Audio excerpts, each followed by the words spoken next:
Guys welcome to know everything channel. आज जिस topic के ऊपर हम बात करेंगे उसका नाम है पॉपुलर नेम्स ऑफ पर्सनालिटीज़। तो आज हम रिलीजियस पर्सनालिटीज़ डिस्कस करेंगे इस वीडियो में, और बाकी जो पर्सनालिटीज़ हैं चाहे पॉलिटिकल हो, साइंटिफिक डिस्कवरीज या रिलेटेड टू जियोग्राफिकल, स्पोर्ट्स और हिस्ट्री, वो हम दूसरे वीडियो में डिस्कस करेंगे, क्योंकि इस वीडियो में अगर हम डिस्कस करेंगे तो वीडियो काफ़ी ज़्यादा लंबा हो जाएगा। ठीक है, तो मेनली फोकस आज रहेगा इस वीडियो में रिलीजियस पर्सनालिटीज़ के ऊपर। तो जिस जिस पर्सनालिटी को हम डिस्कस करेंगे उनका पहले हम लाइफ ओवरव्यू थोड़ा सा देखेंगे, फिर उसके बाद थोड़ी सी अर्ली लाइफ, उनकी लिटरेरी वर्क्स, फिर लेगेसी, फिर उनकी डेथ, और मोस्ट इम्पॉर्टेंट जो पार्ट रहेगा इस वीडियो का वो है की पॉइंट्स। मतलब हर एक पर्सनालिटी को जब हम डिस्कस करेंगे तो लास्ट में मैंने कुछ की पॉइंट्स जो है वो नोट डाउन किए हैं, तो वो हम डिस्कस करेंगे और उनको रिटेन करने की कोशिश करेंगे। ठीक है, तो पहली पर्सनालिटी के बारे में आज जो हम डिस्कस करेंगे वो है हमजा मखदूम साहब। ठीक है, तो Hamza Makhdoom Kashmiri, popularly known as Makhdoom Sahib, born in 1494 and died in 1576। जो कि हमजा मखदूम कश्मीरी हैं, उनको पॉपुलरली मखदूम साहब के नाम से भी जाना जाता है, जिनकी पैदाइश जो है वो 1494 और उनकी वफ़ात जो है 1576 में हुई। जो सूफी थे, मिस्टिक थे, स्पिरिचुअल टीचर भी थे, तो उनको महबूबुल आलम के नाम से भी जाना जाता है, जिसकी लिटरल मीनिंग है लाउड बाय ऑल। और उनको सुल्तान आरिफीन के नाम से भी जाना जाता है, जिसकी लिटरल मीनिंग है king of those who know God. तो ये थी उनकी लाइफ की थोड़ी सी ओवरव्यू। अब हम उनकी अर्ली लाइफ देखेंगे। ठीक है तो Hamza Makhdoom was born in the village of Tujar near Sopore in Baramulla district. तो हमजा मखदूम साहब जो है वो तुजर में पैदा हुए। तुजर जो है सोपोर में है और सोपोर इटसेल्फ बारामूला डिस्ट्रिक्ट में है। His father was called Baba Usman and came from A Chandravanshi Rajput family. उनके वालिद साहब का नाम बाबा उस्मान था, जो कि चंद्रवंशी फैमिली से बिलोंग करते थे। According to tradition, teenage Hamza Makhdoom studied in Shamshi Chak monastery for a year. तो ट्रेडिशन के हिसाब से जब हमजा मखदूम टीनेज की उम्र तक पहुंचे, तो उनकी जो इनिशियल स्टडी हुई वो शमसी चक मोनास्ट्री में हुई 1 साल तक। ठीक है, and later studied jurisprudence, tradition, philosophy, logics, ethics and mysticism in madrasa founded by Ismail Kubravi. तो उनकी जो बाद की पढ़ाई हुई, चाहे वो फिलोसफी को लेकर या जूरिस्प्रूडेंस को लेकर या लॉजिक्स, एथिक्स या मिस्टिसिज्म, मिस्टिसिज्म का मतलब होता है सूफीज्म, वो एक मदरसे में हुई, जिस मदरसे की बुनियाद जो डाली थी वो इस्माइल कुबरवी ने डाली थी। तो इस्माइल कुबरवी ने इस मदरसे को फाउंड किया था। ठीक है, अब बात करते हैं उनकी वर्क्स पे। तो जैसा हम जानते हैं कि प्रोलिफिक स्कॉलर थे, एक स्पिरिचुअल टीचर भी थे। तो हमजा मखदूम ने जिस ट्रेडिशन के साथ अपने आप को एडहेयर किया था, वो ट्रेडिशन था जलालुद्दीन बुखारी। ठीक है, he directed his teachings specifically to the followers of Islam. तो उन्होंने अपनी जो टीचिंग्स डायरेक्ट की वो पर्टिकुलरली डायरेक्ट की किनको, फॉलोअर्स ऑफ इस्लाम को। And under his influence a part of Kashmir population truly followed the Hanafi. तो उन्हीं के इन्फ्लुएंस के अंदर जो कश्मीर की जो मेजर पॉपुलेशन है वो हनफी स्कूल ऑफ थॉट को फॉलो करती है। तो जैसा कि आप सभी जानते होंगे, there are 4 major school of thoughts in Islam. ठीक है, पहली उनमें जो पहला स्कूल ऑफ थॉट है वो हनफी स्कूल ऑफ थॉट, उसके बाद मालिकी, शाफी और हम्बली। ठीक है, तो ये 4 बड़े स्कूल ऑफ थॉट है इस्लाम में। तो जो हमजा मखदूम साहब जिस थॉट को फॉलो करते थे, जिस स्कूल ऑफ थॉट को फॉलो करते थे, वो हनफी स्कूल ऑफ थॉट था। ठीक है, तो उसी की वजह से पूरे कश्मीर में जो है मेजॉरिटी जो पॉपुलेशन की है वो हनफी स्कूल ऑफ थॉट को फॉलो करती है। ठीक है, उसके बाद बात करेंगे उनके डेथ के बारे में। ठीक है, he died at an age of 82 years in 1576 in Srinagar. तो उनकी जब वफ़ात हुई, उनकी उस वक्त उम्र थी 82 ईयर्स की, और जिस साल में उनकी वफ़ात हुई वो था 1576, और श्रीनगर में उनकी वफ़ात हुई। ठीक है, तो श्राइन जो है उनकी वो लोकेट है साउदर्न स्लोप ऑफ हरी पर्वत। तो उनकी श्राइन जो है it's located on the southern slope of Hari Parbat hill, जिसको हम कोहिमारान भी कहते हैं। ठीक है, तो ये थी उनके बारे में थोड़ी सी डिस्कशन। अब हम देखते हैं की पॉइंट्स, जो कि मेन पार्ट है इस वीडियो का। ठीक है, तो पहला जो हमारा की पॉइंट है कि ही वाज बोर्न इन 1494 इन तुजर सोपोर बारामूला। तो ये एग्जामिनेशन पॉइंट ऑफ व्यू से अगर हम देखेंगे तो ये सब जो मैंने की पॉइंट्स यहाँ पे नोट डाउन किए हैं, तो ये इंपॉर्टेंट होंगे। तो आप अकॉर्डिंगली उनको नोट डाउन भी कर सकते हैं या फिर इसका स्क्रीनशॉट भी ले सकते हैं। ठीक है, तो सेकंड की पॉइंट जो है वो his father's name was Baba Usman. ठीक, और थर्ड पॉइंट है he was a Sufi mystic and spiritual teacher. Fourth जो है he adhered to the tradition of Jalaluddin Bukhari. Fifth one जो है he propagated Islam and followed Hanafi school of thought. तो उन्होंने प्रोपेगेट किया इस्लाम को और हनफी स्कूल ऑफ थॉट को फॉलो किया। He got his early education from Shamshi Chak monastery. तो उनकी जो अर्ली एजुकेशन हुई वो कहाँ से हुई? शमशी चक मोनास्ट्री से। He is popularly known by three names. वो तीन नामों से मशहूर है ज़्यादा। पहला जो नाम है मखदूम साहब, दूसरा महबूबुल आलम, तीसरा सुल्तान आरिफीन। महबूबुल आलम का जो लिटरल मीनिंग है वो है लव्ड बाय ऑल, और सुल्तान आरिफीन की जो लिटरल मीनिंग है वो है king of those who know God. तो उनकी जो वफात है वो 1576 में हुई। ही डाइड इन 1576 यानी कि 984 एज। ठीक है। His shrine is located on southern slope of हरी पर्वत, जिसको हम कोहिमारन भी कहते हैं, डाउनटाउन श्रीनगर। ठीक है। तो ये थे कुछ की पॉइंट्स हमजा मखदूम साहब के बारे में। तो जिस नेक्स्ट पर्सनैलिटी को हम डिस्कस करेंगे उनका नाम है बाबा शादी शहीद। तो शेख बाबा शादी शहीद जो है उनका फॉर्मर नेम यानी उनका पुराना नाम जो था वो महाराजा धर्मचंद राजपूत था। तो after converting to Islam he was called Raja Shadab Khan. तो जब उन्होंने इस्लाम कबूल किया उसके बाद ही उनको राजा शादाब खान से राजा शादाब खान के नाम से जाना जाता था। ठीक है। वो सूफी सेंट थे। ठीक है। He was first Chib Rajput convert to Islam during the reign of Babur. तो ये पहले चिब राजपूत बने जो कन्वर्ट हुए, जिन्होंने इस्लाम कबूल किया बाबर के हुकूमत के दौरान, बाबर की रीन के दौरान। ठीक है। He was famed wise man who requested to treat the ailing emperor in Delhi. वो एक वाइज मैन थे हु वाज रिक्वेस्टेड, उनको रिक्वेस्ट की गई थी कि एक एम्परर जो दिल्ली में था जो कि बीमार था, एलिंग का मतलब होता है बीमार, सिक, तो वो बीमार था, उसको रिक्वेस्ट की गई थी कि उनको वो इलाज करे। ठीक है। As a reward Babur gave his daughter in marriage to him. तो बाबर उनसे खुश हुआ तो एज ए रिवॉर्ड उनको अपनी बेटी जो है उससे निकाह कराया, उनको शादी के लिए दे दी। ठीक है। He also married Humayun's niece who is daughter of Pir Haider. उन्होंने हुमायूं की नीस से भी शादी की, जो कि पीर हैबत की बेटी थी। ठीक है। जो कि कांदार के थे। Which ultimately leads to his death during Akbar's reign। तो इसी वजह से उनकी मौत भी हो जाती है फिर जब अकबर की हुकूमत होती है। ठीक है। Raja Shadi Khan was a contemporary and feudatory of the emperors Babur, Humayun and Akbar. जो राजा शादी खान थे वो कंटेम्प्रेरी थे, मतलब उन्होंने ज़माना पाया किनका? एम्परर्स लाइक बाबर का उन्होंने ज़माना पाया, हुमायूं का ज़माना भी पाया और अकबर का ज़माना भी पाया। And he ruled over the districts of Bhimber and Naushahra. उन्होंने जो रूल किया वो डिस्ट्रिक्ट्स ऑफ भीमबार थे और नौशहरा थे। ठीक है। With the present limits of Jammu and Kashmir. In consideration of services rendered to the Emperor Akbar in Kandahar, he was made governor of Kashmir। जो उन्होंने सर्विस दी थी ठीक है एम्पर अकबर को कांधार में, तो उनको कंसिडर करते हुए अकबर ने उनको गवर्नर बनाया कश्मीर का with the title of Shadab Khan, और उनको टाइटल दिया शादाब खान का। ठीक है। He also served as a governor of Kandahar during Akbar reign. उन्होंने अकबर के रीन में एज अ गवर्नर सर्व किया कांधार का। ठीक है। तो his tribe, the Chib Rajputs of Kashmir and Punjab, come to his shrine in Chandi Chhota and Bhimbar। तो उसकी जो ट्राइब है चिब राजपूत, जो कि कश्मीर और पंजाब दोनों में है, वो उनके मज़ार पे आते हैं। जो उनका मज़ार है वो झंडी छोंटरा जो है वहाँ पे है भीमबर में।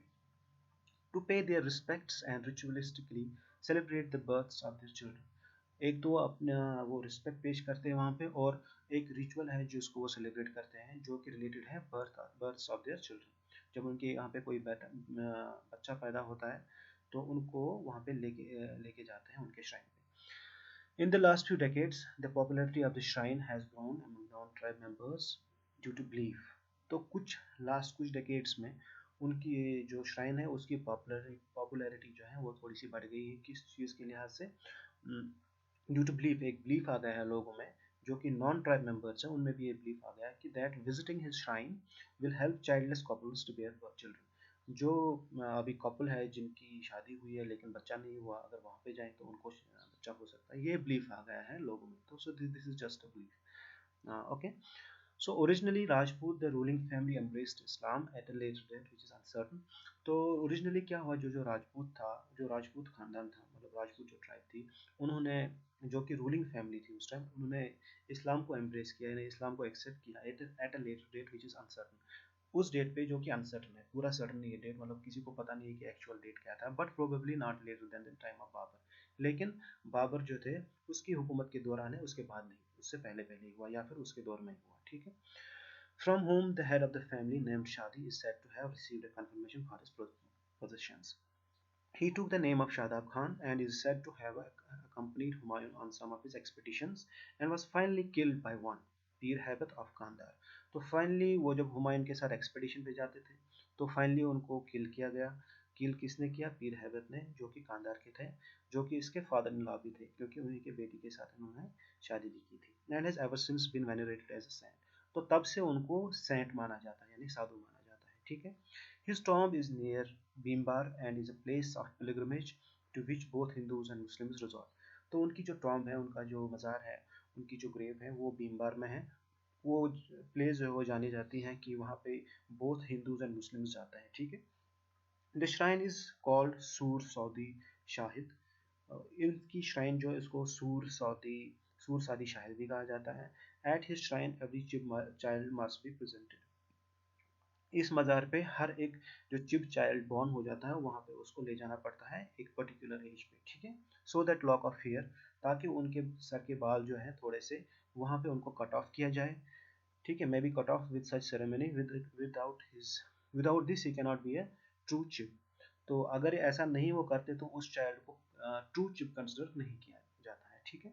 तो अब ये जो डिस्कशन रही इनके बारे में, अब हम थोड़े से की पॉइंट्स देखेंगे उनके बारे में, ठीक है, जो हमने पढ़े थोड़ा सा हम देखेंगे की पॉइंट्स क्या क्या है।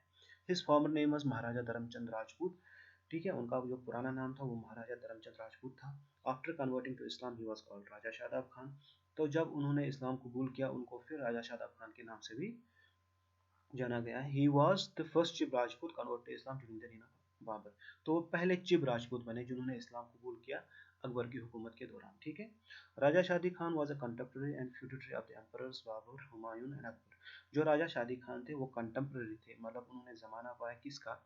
जब बाबर मौजूद थे तो राजा शादी खान भी मौजूद थे, जब हुमायूं मौजूद थे तो राजा शादी खान भी मौजूद थे, जब अकबर मौजूद थे तो उस वक्त भी राजा शादी खान मौजूद थे, मतलब उन्होंने तीनों का ज़माना पाया। उसके बाद he was made governor of Kashmir with the title of Shadab Khan. तो उनको गवर्नर बनाया गया कश्मीर का और टाइटल दिया गया Shadab Khan. His shrine is इन जांदी छोंतरा इन भीमबार। तो उनकी जो श्राइन है, उनका जो मज़ार है वो जांदी छोंतरा में है, जो कि भीमबार में है, ठीक है। द श्राइन इज कॉल्ड सूर सऊदी शाहिद। उनकी श्राइन को सूर सऊदी शाहिद कहा जाता है, ठीक है। गाइस, अब जो नेक्स्ट पर्सनैलिटी है जिसके बारे में आज हम बात करेंगे वो है लल देद। तो लल देद जो है वो 1320 में उनकी पैदाइश हुई और 1392 में उनकी वफात हो गई। उनको ललेश्वरी के नाम से भी जाना जाता है, ठीक है। Was a Kashmiri mystic of the Kashmir Shaivism school of philosophy. वो एक कश्मीरी मिस्टिक थी जो Kashmiri Shaivism school of philosophy को फॉलो करती थी। She was a creator of the style of mystic poetry called Vatsun और वक्स। तो वो क्रिएटर हैं किसकी? जो स्टाइल है मिस्टिक पोइट्री का, उसको वाटसन कहा जाता है या फिर वक्स कहा जाता है, यानी लल वक्स, लिटरली स्पीच या वॉइस जिसको कहा जाता है, उसकी वो क्रिएटर है, नोन एज लल वक्स। तो उनको लल वक्स कहा जाता है। उनकी जो स्पीच है, उनकी जो पोइट्री है। Her verses are the earliest compositions in Kashmiri language. तो उनकी जो वर्सेस है, जो उनकी जो पोइट्री है, उसको अर्लीस्ट कंपोजिशंस माना जाता है कश्मीरी लैंग्वेज की, सबसे पहले की compositions, and are an important part in the history of modern literature. और वो इम्पॉर्टेंट पार्ट है किसकी? मॉडर्न कश्मीरी लिटरेचर की, ठीक है, history of modern Kashmiri literature की। She inspired and interacted with many Sufis of Kashmir. उन्होंने बहुत सारे सूफीज को इंस्पायर किया और उनके साथ इंटरेक्ट भी किया है, ठीक है। She is also known by various other names. तो उनको बहुत सारे बाकी नामों से भी जाना जाता है। Guys please pardon me if I am not able to pronounce the words correctly, okay. So जो पहला नाम है वो ललदत है, और जो दूसरा नाम है वो मदर लल्ला है, लल आरिफा है, लल दीदी है, ललेश्वरी है, लल योगेश्वरी है एंड ललेश्वरी है। तो इन सब नामों से उनको जाना जाता था, ठीक है। अब हम उनकी लाइफ पे थोड़ी सी नज़र डालते हैं। A great deal of the records of Laldat's life are contained in oral tradition, and consequently there is considerable variance on the details of her life and beliefs. तो एक ग्रेट डील जो है, a great deal of records of Laldat's life are contained, जो उनकी life की जो details हैं वो कंटेंट है इन जस्ट ओरल ट्रेडिशन। मतलब कोई रिटन डॉक्यूमेंट नहीं है, सिर्फ ओरल ट्रेडिशन है। मतलब लोग बस एक से सुना दूसरे तक पहुंचाया, फिर ऐसे ही मतलब बहुत सारे लोगों के पास सिर्फ ओरली मौजूद है, मतलब रिटन कोई चीज़ नहीं है इसका। तो consequently there is a considerable variance on the details of her life. तो इसकी वजह से मतलब जो उनकी लाइफ के बारे में जो डिटेल्स है उसमें काफ़ी वेरिएंस है, क्योंकि कोई बंदा एक चीज़ जानता है, दूसरा बंदा दूसरी चीज़ जानता है, तो सिर्फ ओरल है, डिटेल्ड रिकॉर्डेड कहीं पे नहीं है। ठीक है। Numerous contemporary Kashmiri histories such as those prepared by Jonaraja, जो कंटेम्प्रेरी कश्मीरी हिस्ट्रीज थी, मतलब उस वक्त उनके ज़माने में जो हिस्ट्रीज लिखी गई थी, जैसे प्रिपेयर की थी जुना राजा ने, जो कि हिस्टोरियन है, श्री वारा ने, प्रज्ञा बट्टा ने या हैदर मलिक ने, डू नॉट मेंशन लाल दत्त। तो उन सब में लाल दत्त का कोई जिक्र नहीं है। ठीक है। उन सब बुक्स में जो हिस्ट्रीज उस टाइम लिखी गई थी उनमें लाल दत्त का जिक्र नहीं है। The first written record of Lal Ded life is contained in Tazkiratul Arifin. जो फर्स्ट रिकॉर्ड था, जो first written record Lal Ded की लाइफ के बारे में, वो किस में है? वो तज़किरतुल आरिफीन के बारे में है, जो बुक लिखी गई थी 1587 में। और उस बुक में जो है वो कलेक्शन है बायोग्राफीज की, किनकी? सेंट्स और रिलीजियस फिगर्स की, और इसको लिखा था मुल्ला अली रैना ने। ठीक है। तो ये पहला रिटन रिकॉर्ड बना जिसमें लाल दत्त के लाइफ के बारे में जिक्र है। ठीक है। उसके बाद and followed by an account of her life in Baba Dawood Mishkati's Asrarul Akbar. और दूसरी एक बार उसके बाद किताब आई जिसका नाम था अस्रारुल अकबर, जो बाबा दाऊद ने लिखी। ठीक है। 1654 में। तो उसमें भी उनके लाइफ के बारे में दूसरा रिटन रिकॉर्ड मिलता है। फिर इसके बाद in this text Lal Ded is described as a mystic saint. तो इन सब टेक्स्ट्स में जो लाल दत्त को जिस तरीके से डिस्क्राइब किया गया वो है as a mystic saint appearing in the forest to travellers. जो ट्रैवलर्स थे, जो खासकर मतलब जंगलों में जो ट्रैवल करते थे, वो उनके सामने जाहिर हो जाती थी, ऐसा उनको डिस्क्राइब किया गया है इन बुक्स में। इन 1736 Khwaja Azam Didamari's Tarikhi Azami content a more detailed account of Lal Ded life. फिर उसके बाद 1736 में ख्वाजा आजम ने एक बुक लिखी तारीखी आजमी, तो उसमें मोर डिटेल्ड अकाउंट रहा उनकी लाइफ के बारे में। She is also noted in Persian Chronicle. वो एक पर्शियन क्रॉनिकल में उनका जिक्र मिलता है जिसका नाम है वक्त कश्मीर। ठीक है। वक़ात कश्मीर, सॉरी, जो कि 1746 में आई। In which she is describe as being famous. उसमें उनको डिस्क्राइब किया है being famous in the reign of Sultan Alauddin. तो जो मौजूद थी उस वक्त किसका दौर था? सुल्तान अलाउद्दीन का रीन था, उसकी हुकूमत थी, जो कि 1343 से 54 तक रहा। और उनके बाद उनकी जो वफात होती है वो सुल्तान शहाबुद्दीन जिनका जो रूल था वो 1354 से 73 तक चला। तो उनके दौरान उनकी वफात हो जाती है लाल दत्त की। ठीक है। लेकिन ये आर्ग्यूड है, इसमें थोड़ा सा कंफ्यूजन है बहुत सारे मॉडर्न स्कॉलर्स को भी उनकी डेथ के बारे में। ठीक है। Lal Ded is also believed to be a contemporary of Mir Syed Ali Hamdani. तो लाल दत्त को माना जाता है, it's believed that she was contemporary of Mir Syed Ali Hamdani, an Iranian Sufi scholar and poet who recorded stories of her in his own words during his travels to Kashmir। ये एक ईरानी सूफी scholar थे Mir Syed Ali Hamdani, you must be all familiar with him। तो उनकी जो stories हैं in his own versus, उन्होंने जो अपने ट्रैवल के दौरान, कश्मीर के ट्रैवल के दौरान जो अपनी स्टोरीज लिखी, वर्सेस लिखी, तो उन्होंने उसमें लाल दत्त का भी जिक्र किया था। ठीक है। Most modern scholars place Lal Ded birth between 1301 and 1320। जो अभी मॉडर्न स्कॉलर्स हैं वो लाल दत्त की जो बर्थ है वो रखते हैं 1301 और 1320 के बीच में। ठीक है। तो कहाँ पे रखते हैं? 1301 से लेकर 1320 तक। तो वो कहता है कि इसी बीच में उनकी पैदाइश हुई। कहाँ पे? नियर सेम्पोर और पंद्रेथन। सेम्पोर या जिसको पंद्रेथन भी कहा जाता था, वहाँ पे उनकी पैदाइश हुई। She is estimated to have died in 1373। ये एस्टिमेट किया जाता है कि उनकी वफात 1373 में हुई। And a grave near Bijbehara is commonly attributed to her. Bijbehara में एक ग्रेव है जिसको उसकी तरफ से लाल दत्त की तरफ मंसूब किया जाता है कि ये लाल दत्त की ग्रेव हो सकती है। ठीक है। Although there is no confirmation, हालांकि कोई कंफर्मेशन नहीं है। Lal Ded is believed to have been born to a Brahmin family. ये बिलीव किया जाता है कि वो एक ब्राह्मण फैमिली में पैदा हुई and was married at the age of 12 in accordance with the local customs. और उनकी शादी जो हुई वो 12 साल की उम्र में हुई, लोकल जो कस्टम्स थे उस टाइम उसके accordingly. Following her marriage she was renamed as is custom to Padmavati. जब उनकी शादी हुई 12 साल की उम्र में तो उनको रीनेम किया गया, मतलब उनका नाम चेंज किया गया और उनका नाम जो रखा गया वो पद्मावती था। ठीक है।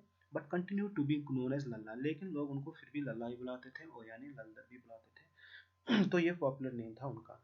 सम report suggest her marriage was unhappy.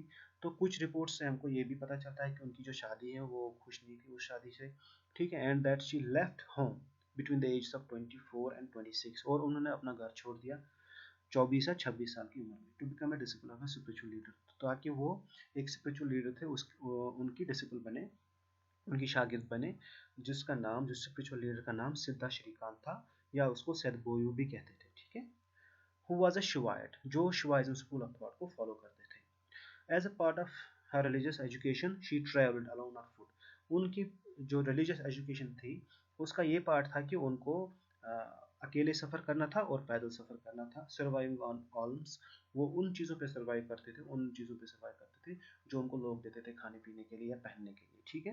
Before becoming a teacher, ये टीचर बनने से पहले, जब वो स्पिरिचुअल लीडर बनने से पहले उनको ये सब रिलीजियस एजुकेशन जो है वो फॉलो करनी थी, ठीक है। अब हम उनकी लिटरेरी वर्क्स के ऊपर थोड़ा सा नज़र डालेंगे, ठीक है। Lal Ded's poems represent some of the earliest known of Kashmiri literature and were written in Kashmiri, began to emerge as a distinct language from Apabhramsa Prakrit, which was spoken in North India. A total of 285 poems known as works attributed to Lal Ded. There are about 285 poems which are attributed to Lal Ded. ठीक है, 285 poems. ठीक है, अब translation के बारे में बात करेंगे थोड़ी सी। Lal Ded's works were first recorded in writing in the 20th century and have been frequently republished since. Lal Ded का जो काम है इसको फर्स्ट रिकॉर्ड किया गया था राइटिंग में 20th century में, फिर उसके बाद फ्रीक्वेंटली इसको पब्लिश किया गया in Kashmiri as well as in translation, Kashmiri में भी और ट्रांसलेशन में भी, यानी बाकी सारी लैंग्वेज में भी। In 1914 sir George Grierson, a civil servant, तो 1914 में एक सिविल सर्वेंट थे जिसका नाम सर जॉर्ज ग्रीरसन थे, उन्होंने कमीशन किया एक कॉपी को जिसमें उन्होंने लाल दत्त की वर्क्स को लिखा, ठीक है। A written record of the works was unavailable at that time, लेकिन उस टाइम क्या था कि जो रिटन रिकॉर्ड था वर्क्स का वो तो नहीं था, and one was prepared by transcribing and oral narration, तो इन्होंने सर जॉर्ज ग्रीरसन ने एक प्रिपेयर किया, एक रिटन रिकॉर्ड प्रिपेयर किया, तो उसका सोर्स क्या बना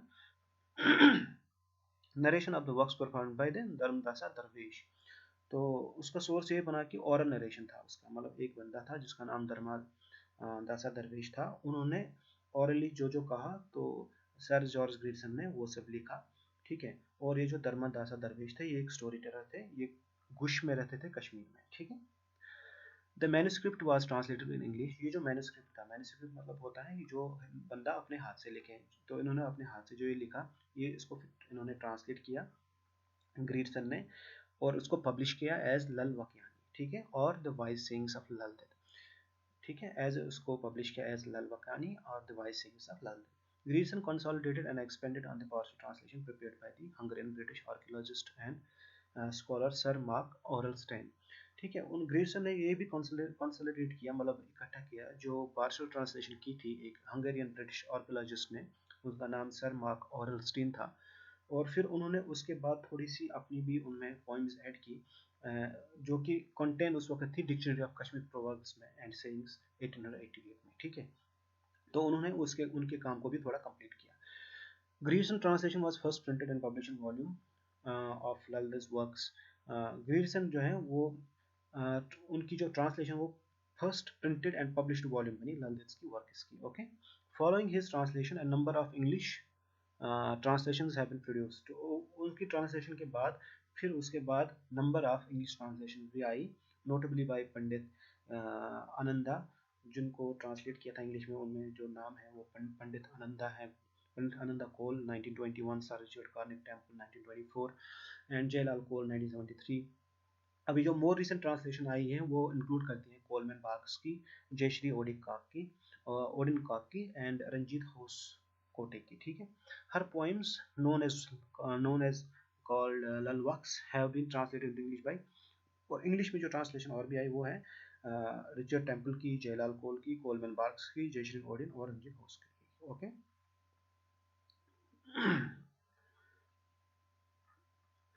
अब थोड़ी सी लेगेसी के ऊपर बात करते हैं। The leading Kashmiri Sufi figure Sheikh Nooruddin Wali is also known as Nooruddin Rishi and Nund Rishi was highly influenced by Lal Ded. एक जो लीडिंग सूफी सेंट है कश्मीर के, जिनका नाम शेख नूरुद्दीन नूरानी है, जिनके बारे में आप सब जानते ही होंगे, तो ये कहा जाता है कि वो हाईली इन्फ्लुएंस्ड थे लल देद से, ठीक है। He ultimately led to the formation of the Rishi order. तो उन्होंने ही मतलब नूरुद्दीन नूरानी ने ही ऋषि ऑर्डर को यहाँ पे मतलब स्टार्ट किया। और बहुत सारे ऋषि सेंट्स जो है फिर आए, जैसे कि रेशमीर साहब उनकी बड़ी एग्जाम्पल है। फिर ठीक है, one Kashmiri folk story recounts that as a baby Nund Rishi refused to be breastfed by his mother. तो एक कश्मीरी फोक या एक स्टोरी है जिसमें ये कहा जाता है कि जो शेख नूरुद्दीन नूरानी है उन्होंने इनकार किया दूध पीने से अपनी माँ से। ठीक है, तो he was later on fed breast fed by Lal Dev. तो लेटर ऑन क्या हुआ कि लाल देव ने उनको ब्रेस्ट फेड किया था, मतलब अपना दूध पिलाया था। Lal Ded and her mystic musings continue to have a deeper impact on the psyche of Kashmiris, and the 2000 national seminar on her held at New Delhi. तो 2000 नेशनल सेमिनार जो कि हेल्ड हुआ था न्यू दिल्ली में, और उस वक्त जो है एक बुक रिलीज की गई थी remembering Lal Ded in modern times. तो उस वक्त एक बुक रिलीज की गई थी जिस बुक का नाम था remembering Lal Ded in modern times. ठीक है, अब हम जो सबसे मेन पॉइंट है इस पूरे वीडियो का, की पॉइंट्स को याद रखना। मैंने कुछ की पॉइंट्स यहाँ पे भी नोट डाउन किए हैं, तो ये की पॉइंट्स देखेंगे हम और इनको याद रखने की कोशिश करेंगे। ठीक है। जो पहला की पॉइंट है, Lal Ded was born in 1320 in near Simpur और पंद्रेतन इन कश्मीर। तो लल देद की पैदाइश जो है वो 1320 में हुई, सिमपुर में हुई, जिसको पंद्रेतन भी कहा जाता है। She is known for Vatsun poetry, वो वाटसन पोइट्री से भी उसको जाना जाता है। Lal Bakhsh are the earliest compositions in Kashmiri language. Lal Bakhsh जो है वो अर्लीस्ट कंपोजिशन है कश्मीरी लैंग्वेज की। She is also known by the various other names including Lal Ded, Madan लल्ला, लल्ला अरफा, लल दीदी, लल्लेश्वरी, लल योगेश्वरी एंड ललेश्वरी। तो इन सब नामों से उनको जाना जाता है। The first written record of Lal Ded life is content in the Tazkiratul Arifin. जो फर्स्ट रिटन रिकॉर्ड रहा लल दत्त की लाइफ का, वो है कंटेंट किस में, तज़किरतुल आरिफीन में। तो 1587 में इसको पब्लिश किया था, और इसको जो पब्लिश किया था वो मुल्ला अली रैना ने पब्लिश किया था। सॉरी, इसको जो लिखा था वो मुल्ला अली रैना ने लिखा था। ठीक है। Lal Ded is also believe to be contemporary of Mir Syed Ali Hamdani. तो लल दत्त को ये भी बिलीव किया जाता है कि वो कंटेम्प्रेरी रही है मीर सैयद अली हमदानी की। Following her marriage at age 12, she was renamed as is custom to Padmavati. तो जब 12 साल की उम्र में उनकी शादी हुई तो उनका नाम चेंज किया गया था, तो नाम रखा गया था पद्मावती। ठीक है। She became a disciple of spiritual leader Siddharth Shrikant और सदगुरु। स्पिरिचुअल लीडर की वो डिसिपल बनी, उनका नाम था सिद्धार्थ श्रीकांत और सदगुरु। A total of 285 poems known as works are attributed to Lal Ded। तो टोटल जो poems हैं वो 285 हैं जिनको लल देद के साथ एट्रीब्यूट किया जाता है। She continued the mystic tradition of Shivaism in Kashmir which was known as Trika before 19। तो उन्होंने मिस्टिक ट्रेडिशन जिसको फॉलो किया था वो उसका नाम था शिवाइज्म, और शैविज्म इसको भी कहा जाता है, जिसको पहले त्रिका के नाम से जाना जाता था before 1900। A written record was prepared by transcribing an oral narration of works performed by Dharmadasa Darvesh. तो एक रिटन रिकॉर्ड, जो पहला रिटन रिकॉर्ड इसका बना वो एक ओरल नरेशन के थ्रू बना, और जो इसको ओरली नरेट करने वाले थे वो थे धर्मदासा दरवेश, जो एक स्टोरी टेलर थे जो कि गुश कश्मीर में रहते थे। ठीक है। This manuscript was translated in English by Grierson. ये जो ट्रांसक्रिप्ट तैयार की थी ये ग्रीडसन ने तैयार की थी, और फिर इसको इंग्लिश में ट्रांसलेट किया गया और इसको फिर पब्लिश किया गया एज लल वाक्यानी और द वाइज सेइंग्स ऑफ लल देद। ठीक है। 2000 national seminar on her held at New Delhi led to the release of the book Remembering Lal Ded in Modern Times। ठीक है। और फिर जो 2000 नेशनल सेमिनार हुआ दिल्ली में, वहाँ पे एक बुक रिलीज की गई थी जिसका नाम था remembering Lal Ded in modern times. ठीक है। उसके बाद she is estimated to have died in 1373। तो ये एस्टिमेट किया जाता है कि उनकी वफात जो है 1373 में हुई, और उनकी जो ग्रेव है वो बीच बिहारा में है। ठीक है। वो एट्रीब्यूट की जाती है वो ग्रेव उनके साथ, और ये अनसर्टन है कि वेदर वो ग्रेव उन्हीं की है किसी और की है। ठीक है। लेकिन उनकी जो डेथ डेट है वो अनसर्टन है। ठीक है। Some scholars consider that it is 1392। तो 1392 को भी उसकी डेथ डेट को जाना जाता है। ठीक है। गाइस, अब नेक्स्ट रिलीजियस पर्सनालिटी है जिनके बारे में हम बात करेंगे, उनका नाम है नंद ऋषि। ठीक है। नंद ऋषि जो है वो 1377 में उनकी पैदाइश हुई, और उनकी जो वफात है वो 1438 में हुई। तो उनको शेख नूरुद्दीन नूरानी के नाम से भी जाना जाता है, या फिर आलमदारी कश्मीर के नाम से भी जाना जाता है, इस टाइटल से भी उनको जाना जाता है। वो एक कश्मीरी सूफी सेंट थे, एक मिस्टिक थे, एक पोइट थे, और एक इस्लामिक प्रीचर भी थे। तो नंद ऋषि was among the founders of the Rishi order, a Sufi tradition of the region। तो he is one of the founders of the Rishi order। ठीक है। तो अब हम उनकी अर्ली लाइफ थोड़ी देखेंगे।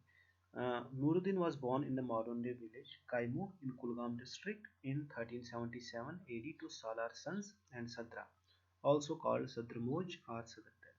तो नूरुद्दीन नूरानी की जो पैदाइश हुई वो विलेज कायमू में हुई जो कि कुलगाम डिस्ट्रिक्ट में है 1377 में, और उनके जो पेरेंट्स हैं वो सालार सन्स एंड सदरा थे। जो सदरा को सदर मोजबी या सदर भी उनको कहा जाता था। ठीक है। His grandfather Sheikh Salauddin hailed from Kishtwar. उनके जो ग्रैंडफादर थे वो कहाँ से थे? किश्तवाड़ से। The legend has it he refused to be breastfed by his mother after birth and it was Laleshwari who breastfed him। तो स्टोरी में हमको ये मिलता है कि उन्होंने अपनी माँ का दूध पीने से इनकार किया था और फिर जो है ललदद ने उनको अपना दूध पिलाया था। ठीक है। तो in teenage years Nooruddin was apprentice to a couple of traders. He was probably married to Zai Ded. तो उनकी शादी जो है जायदेद से हुई जो कि दादा सरा त्राल से थी, और उनसे उनको 2 बेटे थे और एक बेटी भी थी। ठीक है। She renounced the world after that of her children and became a hermit. Okay. Nooruddin renounced the worldly life at the age of 30। तो नूरुद्दीन ने जो है वो वर्ल्डली लाइफ को रिनाउंस किया था, मतलब छोड़ दिया था 30 साल की उम्र में, and retired to live a life of meditation in a cave which is still shown in Kaimur and is about 10 feet deep। एक केव में उन्होंने अपनी मेडिटेशन शुरू की जो कि कायमू में है, जो कि 10 फीट गहरी है। ठीक है। During his last days he survived by drinking a cup of milk every day and later he used to survive by drinking water। ठीक है। फिर उनकी लिटरेरी वर्क्स पे हम थोड़ा नजर डालेंगे। नूरुद्दीन स्प्रेड हिज टीचिंग्स और मैसेज थ्रू पोएम्स। तो उन्होंने अपनी जो टीचिंग्स या मैसेज स्प्रेड की वो थ्रू पोएम्स थी, कॉमनली नोन एज श्रुक्स। तो उनको श्रुक कहा जाता था। जैसे ललदत की पोइट्री को वक्स कहा जाता था, नूरुद्दीन की पोइट्री को श्रुक्स कहा जाता है। ठीक है। His poems have 4 to 6 lines each. उनकी जो एक एक पोएम है उनमें या तो 4 लाइनें होगी या फिर 6 लाइन्स होगी। ठीक है। And evolve around religious themes. तो रिलीजियस थीम उनमें रहेगी, हाईलाइट मॉरल प्रिंसिपल या मॉरल प्रिंसिपल्स को वो हाईलाइट करेंगे, and often call for piece, और वो अक्सर अमन की दावत देती है। ठीक है। He strived for Hindu-Muslim unity. One of his prominent poem is Unposh Tilil Vanposh। उनकी जो एक prominent poem थी जो कि एक मशहूर poem है उनकी, Unposh Tilil Vanposh, which translates as food will thrive only till the woods survive। Okay, जो इसकी literal meaning है। A Kashmiri poetess Laldat was his contemporary and had great impact on his spiritual growth। Some scholars argue that he was her disciple and associate his poetry with the Bhakti movement, although others disagree। Nuruddin in his verses recalled some events including the arrival of Mir Sajli Hamdani to Kashmir। Nuruddin is also credited with translating the Quran into Kashmiri language। तो इनको credit दिया जाता है कि उन्होंने कुरान को जो है कश्मीरी लैंग्वेज में ट्रांसलेट किया। ठीक है। In 2015 the University of Kashmir published an Urdu book titled Kalami Sheikhul Alam comprising about 300 shuks। तो 2015 में क्या हुआ, यूनिवर्सिटी ऑफ कश्मीर जो है उन्होंने एक उर्दू बुक पब्लिश की जिसका नाम रखा कलामी शेखुल आलम, जिसमें करीबन 300 शुक्स थे। ठीक है। नंद ऋषि के यानी नूरुद्दीन के 300 शुक्स थे। ट्रांसलेटेड इनटू उर्दू बाय गुलाम मोहम्मद शाद, जिनको उर्दू में ट्रांसलेट किया था। ये चूंकि कश्मीरी में है तो उनको ट्रांसलेट किया था उर्दू में। जिसने ट्रांसलेट किया था उनका नाम गुलाम मोहम्मद शाद है। ठीक है। अब हम उनकी डेथ पे नजर डालेंगे। Nooruddin died in 1438 at the approximate age of 63। तो 1438 में उनकी वफात हुई। उस वक्त उनकी उम्र करीबन 63 ईयर्स थी। ठीक है। Sultan Zainul Abidin commissioned a tomb for his body at Chauri Sharif. तो सुल्तान ज़ैनुल आबिदीन थे जिन्होंने उनकी मज़ार पे जिन्होंने उनका टॉम्ब बनाया। ठीक है। जिसको जो चरार शरीफ में है अभी। The Charar Sharif shrine is visited by the pilgrims to this day specially on the eve of Nooruddin's Urs. तो उर्स के मौके पर उस श्राइन को विजिट किया जाता है जो कि चरार शरीफ में है। ठीक है। और उसके बाद क्या होता है, Afghan governor Ata Mohammad Khan minted coins with Nooruddin name. जो अफगान का गवर्नर था उनका नाम अता मोहम्मद खान था।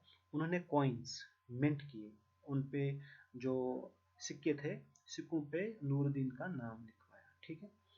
Nuruddin's father Sheikh Salaruddin and two brothers Kamaluddin and Jamaluddin are buried near Dada Sara, while his wife is buried in Kain। Okay. अब legacy देखेंगे थोड़ी सी। Nooruddin sayings and verses are preserved in Kashmir region, including in a museum built at Kashmir University. The Shruks also describe the life of the saint. Okay, they were translated into the Persian language by Baba Nasibuddin Ghazi 2 centuries after his death. Okay, in 1998, University of Kashmir established an institute called Markaz-e-Noor Center for Sheikhul Alam Studies to conduct scientific research on Nuruddin's life. Okay, in 2015, the university established a research center called Sheikhul Alam Chair in order to honor his teachings. The center is aimed at exploring the social and cultural background of the Kashmiri rishis. In 2017, the Jammu and Kashmir Academy of Art, Culture and Language covered his life in a book titled Hayat Sheikhul Alam. तो 2017 में Jammu and Kashmir जो academy of art culture and language हैं उन्होंने उनकी जो life को cover किया एक बुक में जिसका नाम रखा हयात शेखुल आलम लाइफ ऑफ नून ऋषि, जिसका मतलब है life of Noon Rishi. In 2005, the government of India renamed the Srinagar airport as Sheikhul Alam International Airport and granted it international status. तो 2005 में जो गवर्नमेंट ऑफ इंडिया है उन्होंने रीनेम किया श्रीनगर एयरपोर्ट को शेखुल आलम इंटरनेशनल एयरपोर्ट और उसको इंटरनेशनल स्टेटस भी दे दिया. ठीक है, अब हम देखते हैं की पॉइंट्स जो कि हम लोग का मेन है इस पूरे वीडियो में.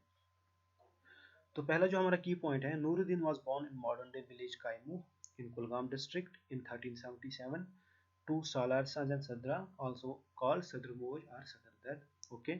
Second point is Nuruddin is also known as Nundrishi, sometimes spelled Nundrishi, and also known as Sheikh Nuruddin Nurani, and by the honorary title Alamdari Kashmir. ठीक है. He was probably married to Zaidad, ठीक है, who hailed from the village of Dada Sarat Tral. Nuruddin spread his teachings or message through poems, ठीक है, commonly known as shruks. His poems have 4 to 6 lines each. One of his prominent poems is Anposh Dalil Vanposh. A Kashmiri poet Saldad was his contemporary. Nuruddin is also credited with translating the Quran into Kashmiri language. Okay. In 2015, the University of Kashmir published an Urdu book titled Kalami Sheikhul Alam, comprising about 300 shruks of Nundrishi translated into Urdu by Ghulam Muhammad Shah. 10th point is the Afghan governor Ata Muhammad Khan minted coins with Nuruddin's name.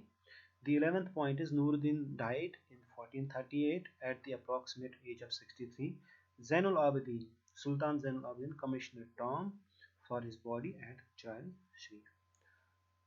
Guys, अब जो next religious personality हैं जिसके बारे में हम बात करेंगे उनका नाम है रेशमीर साहब. ठीक है, तो Baba Haidar Rishi also known as Reshmir Sahab and Rishmol Sahab, born 17 January 1504 in Dantar tehsil Anantnag, popularly known as Reshmir Sahab.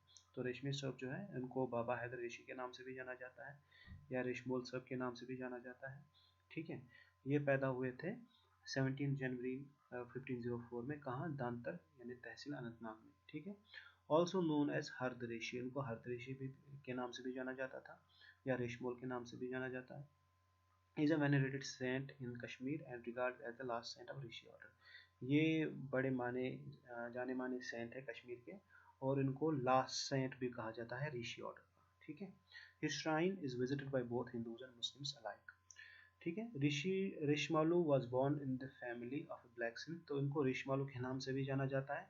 तो इनकी जो पैदाइश हुई वो एक ब्लैक स्मिथ, ठीक है, के घर में हुई. But he possessed and exhibited miraculous powers from childhood, लेकिन उनके पास कुछ अलग ही पावर्स थे चाइल्डहुड से. ठीक है, he prolific scholar and spiritual preacher, उसके बाद एक प्रोलिफिक स्कॉलर बने, एक स्पिरिचुअल प्रीचर भी बने. रेशमी सब adhere to the Rishi order, Rishi sect of mystics.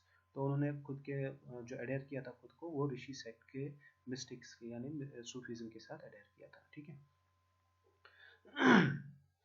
उनकी जो श्राइन है, द श्राइन ऑफ रेशमी सब is an example of ethnic Kashmiri architecture, is a place of pilgrimage for Kashmiris of all communities. It is located in the heart of Anantnag. तो ये जो located है इनकी श्राइन ये हार्ट ऑफ अनंतनाग में है, मतलब अनंतनाग में है इनकी shrine. The shrine is in addition to the structure itself comprise sulphur spring and a large mosque for a prayer. तो वहाँ पे इनकी जो श्राइन है वहाँ पे एक सल्फर स्प्रिंग भी है, एक बड़ी मस्जिद भी है।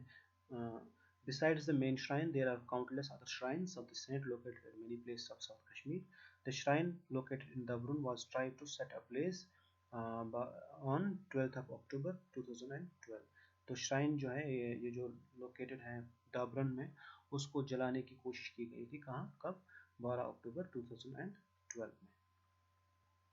उसके बाद जब जो नेक्स्ट पर्सनैलिटी है जिसको हम डिस्कस करेंगे, उनका नाम जो है वो हब्बा खातून है। ठीक है, हब्बा खातून born June 1554 and died in 1609। Habba खातून, जिनको जून के नाम से भी जाना जाता है, उनकी पैदाइश जो है 1554 में हुई और उनकी डेथ जो है वो 1609 में हुई। ठीक है, also known by the honorary title nightingale of Kashmir. तो हब्बा खातून को नाइटिंगेल ऑफ कश्मीर के नाम से भी, इस टाइटल से भी जाना जाता है। ठीक है, was a Kashmiri Muslim poet and ascetic. ठीक है, एसेटिक का मतलब होता है दरवेश। ठीक है, she was the wife of Yusuf Shah Chak the last ruler of Kashmir. तो वो वाइफ थी किनकी? यूसुफ शाह चक की। यूसुफ शाह चक कौन थे? वो लास्ट रूलर ऑफ कश्मीर थे। थोड़ी बायोग्राफी पे अब नजर डालेंगे। She was born in a small village in Pampore Pulwama in Jammu and Kashmir state. ठीक है, पापोर पुलवामा में उनकी पैदाइश हुई थी। Her real name was Zoon the moon. ठीक है, उनका जो रियल नाम था तो वो था जून द मून, जिसकी मीनिंग है मून। ठीक है, a common Kashmiri first name. According to the oral tradition she was called Zoon because of her great beauty. उनको जून इसलिए कहा जाता था क्योंकि वो काफ़ी खूबसूरत थी। Although peasant she learn how to read and write. वो चूंकि एक ज़मींदार घराने से ताल्लुक़ रखने वाली थी, तो लेकिन फिर भी उन्होंने रीड और write, how to read and how to write, ये सीखा था फ्रॉम द विलेज मौलवी। एक विलेज मौलवी से उन्होंने ये सब सीखा था। At an early age her father married her to a peasant boy, but this first marriage prove difficult and apparently ended in divorce. तो जब वो शादी की उम्र तक पहुंची तो फिर उनके वालिद ने उनकी शादी कराई एक पेजेंट बॉय से, लेकिन ये शादी सक्सेसफुल नहीं रही और फिर अल्टीमेटली डिवोर्स हो गया। According to legend, one day Yusuf Shah Chak was out hunting on horseback. तो लेजेंड के मतलब हिसाब से, एक स्टोरी के हिसाब से ये सुनने को मिलता है कि जो यूसुफ शाह चक थे वो एक दिन हंटिंग के लिए निकले अपने घोड़े पे। He heard Zoon singing under the shade of a chinar tree. तो उन्होंने जून को गाते हुए सुना, जो कि चिनार ट्री जो है उसके नीचे बैठी थी। ठीक है, and the couple met and fell in love. और उसी टाइम जो ये दूसरे एक दूसरे से मिले और उनको और एक दूसरे को पसंद करने लगे। ठीक है, she entered the palace in about 1570। और फिर वो जो पैलेस था, जो महल था, उसमें वो 1570 में वो दाखिल हुई। And at some point changed her name to become Habba Khatoon. फिर उसके बाद उनका नाम जो है हब्बा खातून पड़ गया। The couple were reportedly very content and Yusuf Shah became the ruler of Kashmir. तो दोनों जो बंदे थे, दोनों जो ये जो यूसुफ शाह चक और हब्बा खातून थी, एक दूसरे से खुश थे और यूसुफ शाह चक जो है जो रूलर थे कश्मीर के। However they were separated in 1579 after the Mughal emperor had Yusuf Shah arrested and imprisoned. लेकिन ये सेपरेट हुए 1579 में, जब मुगल एम्परर जो थे अकबर, उन्होंने यूसुफ शाह को अरेस्ट करवाया। ठीक है, और उनको बंद किया कहाँ? बिहार में, और फिर उनको छोड़ा नहीं। ठीक है, after this Habba Khatoon became an acidic. इसके बाद जब हब्बा खातून जो है वो एसेटिक बनी यानी दरवेश बनी, and spent the rest of her life wandering across the valley singing her songs. तो फिर उनके बाद उन्होंने अपनी पूरी ज़िंदगी जो है तो वैली में घूमती रही और वो गाने गाते रही। ठीक है, हब्बा खातून composed songs in the Kashmiri language. It is claimed that she introduced lol to Kashmiri poetry. ठीक है, उन्होंने जो अपने गाने कंपोज किए वो कश्मीरी लैंग्वेज में कंपोज किए, और ये माना जाता है कि उन्होंने इंट्रोड्यूस किया लोल कश्मीरी पोइट्री में, जो कि लोल का जो ये इक्विवेलेंट होता है इंग्लिश लिरिक का, जिसकी मीनिंग है poetry that expresses deep personal emotion. ठीक है, तो ये हब्बा खातून ही थी जिन्होंने इसको इंट्रोड्यूस किया कश्मीर में, कश्मीरी लैंग्वेज में। ठीक है, it conveys one brief thought. Braj Kachru states that Habba Khatun and Arnimal perfected the Lol form of Kashmiri poetry. तो हब्बा खातून और अर्निमाल ये भी एक पोइटस हैं, तो इनको जाना जाता है, क्लेम किया जाता है कि उन्होंने परफेक्ट किया रोल को कश्मीरी पोइट्री में, ठीक है। There is some dispute about the historical accuracy of Habba Khatoon biography, okay, however the songs associated with her, including this, are widely popular across Kashmir. Her songs are frequently mournful and her songs are frequently mournful, उनके जो song हैं वो frequently मॉर्नफुल है, मतलब उनमें उनको मतलब गम मिलता है उनका, जो उनके लाइफ में जो डिफरेंट सिचुएशंस रही तो वो मिलता है, एंड फुल ऑफ सॉरो और ऑफ सेपरेशन, और जो उनकी जुदाई हुई यूसुफ शाह चक से, तो वो उन सॉन्ग्स में उनका मिलता है, डीप सॉरो और मॉर्नफुल है वो उनके सॉन्ग्स। हर टॉम लाइज नियर अथवाजन, उनका जो टॉम है, जो उनकी ज़ियारत है वो अथवाजन में है। इंग्लिश का नोटेशन हैंडफुल ऑफ रिंग्स उसको इंग्लिश में कहा जाता है ठीक है। On Jammu Srinagar national highway, she has a profound presence in the oral tradition and is held as the last independent poet queen of Kashmir. Okay, अब ऑनर्स देखेंगे उनको, मतलब क्या क्या ऑनर्स मिले हैं। The pyramid-shaped Habba Khatun mountain located in Gurez, Kashmir was named after her। ये जो माउंटेन आप पिक्चर में देख रहे हैं, तो ये इस माउंटेन को नेम, मतलब इसको नाम दिया गया था हब्बा खातून के नाम के ऊपर ही, ठीक है। And underpass in Mughalpura Lahore has been named after Habba Khatoon, तो एक अंडरपास है मुगलपुरा लाहौर में जिसको हब्बा खातून के नाम पर बनाया गया है, मतलब उस अंडरपास का नाम हब्बा खातून के नाम के ऊपर रखा गया है, ठीक है। Indian coast guard has also named a ship as CGS Habba Khatoon after her name, तो इंडियन कोस्ट गार्ड में एक शिप है सीजीएस, ठीक है, उसको हब्बा खातून का नाम रख दिया गया है, ठीक है। अब की पॉइंट्स देखेंगे, ठीक है। फर्स्ट की पॉइंट है she was born in 1554 in small village in Pampore Pulwama, ठीक है। सेकंड पॉइंट है she was also called as Zoon, why, because of her great beauty, okay. Zoon का मतलब होता है the moon. She is also known by the honorary title, उनको एक honorary title भी दिया गया है, वो है Nightingale of Kashmir. She was the wife of Yusuf Shah Chak, the last ruler of Kashmir. Okay, she entered the palace in about 1570 and at some point changed her name to become Habba Khatun. Okay, the songs associated with her, including this, are widely popular across Kashmir. An underpass in Mughal Lahore, has been named after Habba Khatun. Okay, Indian Coast Guard has also named a ship CGS Habba Khatun after her name. Okay, she died in 1609. Probably 54 to 55, okay, so her tomb lies near Athwajan, English connotation handful of rings, on the Jammu Srinagar national highway। आप जो guys next religious personality हैं जिनके बारे में हम discuss करेंगे, उनका नाम है शाह फरीदुद्दीन बगदादी। शाह फरीदुद्दीन बगदादी का पूरा नाम शाह मोहम्मद फरीदुद्दीन बगदादी था, जिनकी पैदाइश जो है वो 1551 में हुई और उनकी वफात 1733 AD में हुई। Is also known by the honorary title Shah Sahib, उनको ऑनरी टाइटल से भी जाना जाता है जो है शाह साहिब, ठीक है। Was the 17th century Iraqi Sufi saint, ये एक 17th century Iraqi Sufi saint थे। He is believed to have propagated Islam in Chenab valley of Jammu and Kashmir, तो ये माना जाता है कि उन्होंने इस्लाम को प्रोपेगेट किया कहाँ, चिनाब वैली में। He left for Saudi Arabia and offered Hajj at Mecca, फिर वो सऊदी अरबिया के लिए रवाना हुए, वहाँ पे उन्होंने हज किया। Then travelled through Egypt and Sindh. Prior to his propagation of Islam in the valley, तो वैली में इस्लाम को प्रोपेगेट करने से पहले ही ट्रैवल्ड थ्रू आगरा, उन्होंने आगरा में सफ़र किया। Then reach to Kishtwar, then वो किश्तवाड़ पहुँचे, where he spread Islam around 1075 हिजरी, वहाँ पे उन्होंने इस्लाम को स्प्रेड किया 1075 हिजरी में, जो कि बनता है 1664 AD, ठीक है। तो अब हम उनकी बायोग्राफी पे थोड़ी सी नज़र डालते हैं। He was born to a descendant of Sheikh Abdul Qadir Jilani, Sayyid Mustafa. He had two sons, Shah Asraruddin and Shah Akyaruddin.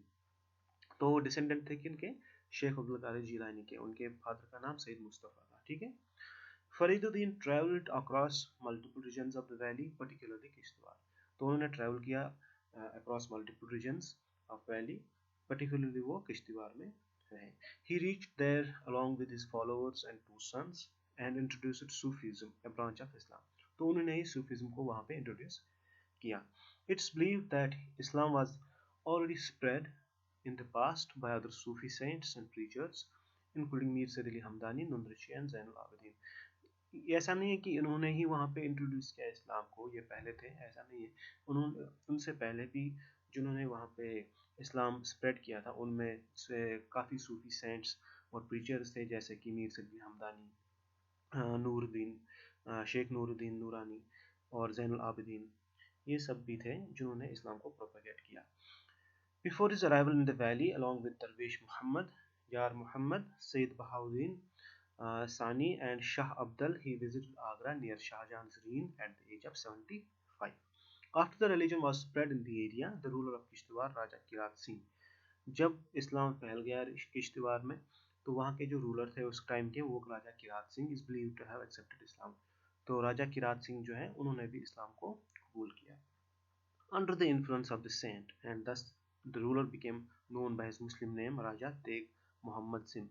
राजा तेग मोहम्मद सिंह, तो जो रूलर थे वहाँ पे राजा किरात, उन्होंने भी एक्सेप्ट किया इस्लाम को इसी इन्हीं सेंट के इन्फ्लुएंस के अंदर, ठीक है। और फिर उनको एक मुस्लिम नाम दिया गया जो था राजा तेज मोहम्मद सिंह, राजा तेग मोहम्मद सिंह। फिर हम नजर डालते हैं उनकी डेथ और लेगेसी पर। Fariduddin died in 1733 AD in Kishtwar area, where the dargah was constructed by the local people or by the state government. ठीक है। His Urs death anniversary is celebrated annually by Kashmiri people between 19 to 20 June. Okay. Nearly 50,000 devotees attend Ziyarat complex, shrine of saint in the region. The shrine authorities display the saint's sword, clothes and stick he used throughout his life. तो वहाँ उनकी जो shrine है वहाँ पे उर्स के दौरान जो चीज़ें डिस्प्ले की जाती हैं उनमें से सेंट स्वॉर्ड यानी उनकी तलवार, उनके कुछ कपड़े या उनकी जो लाठी जो वो यूज़ करते थे, ठीक है। He is buried next to his son in a tomb which stands in the centre of the town. Okay, तो अब हम की पॉइंट्स पे नज़र डालते हैं कि हमने क्या यहाँ से हासिल किया, जो इम्पोर्टेंट पॉइंट्स है। तो पहला जो इम्पोर्टेंट पॉइंट है वो Shah Mohammad Fariduddin Baghdadi was born in 1551 AD to a descendant of Sheikh Abdul Qadir Jilani Sayyid Mustafa, ठीक है। Number 2 is he had two sons, Shah Asraruddin and Shah Akhyaruddin. Okay. Number 3 is he is also known by the honorary title of Shah Sahib. Okay. The fourth one is he is believed to have propagated Islam in the Chenab Valley of Jammu and Kashmir. The fifth point is the ruler of Kishtwar, Raja Kirat Singh, is believed to have accepted Islam under the influence of the saint, and thus the ruler became known by his Muslim name Raja Teg Muhammad Singh. Okay. Number 6 is Fariduddin died in 1733 AD in Kishtwar area, where a dargah was constructed by the local people or by the state government. Okay. Number 7 is he is buried next to his son in a tomb which stands in the center of the town. Okay. Guys, अब जो next religious personality है जिनके बारे में हम discuss करेंगे उनका नाम है मियाँ मोहम्मद बख्श। तो मियाँ मोहम्मद बख्श जो थे वो एक सूफी सेंट थे, ठीक है, और उनको Rumi of Hind Indian subcontinent के नाम से भी जाना जाता है, ठीक है। He belong to the Qadri tariqa, वो कादरी तरीका से बिलोंग करते थे। He is specially renowned as the author of the book of poetry called Saiful as well as the romance tragedy Mirza Sahiban. तो कुछ बुक्स उन्होंने लिखी जिनके वो ऑथर हैं, तो उन बुक्स से उनको जाना जाता है। तो वो बुक्स कौन कौन थी?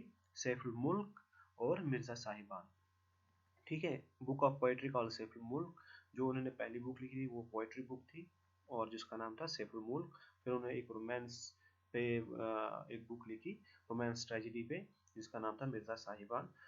ही was born in a village called Khari Sharif situated near Mirpur. तो वो एक विलेज में बॉर्न हुए जिसका नाम था खारी शरीफ, जो कि मीरपुर में है, ठीक है।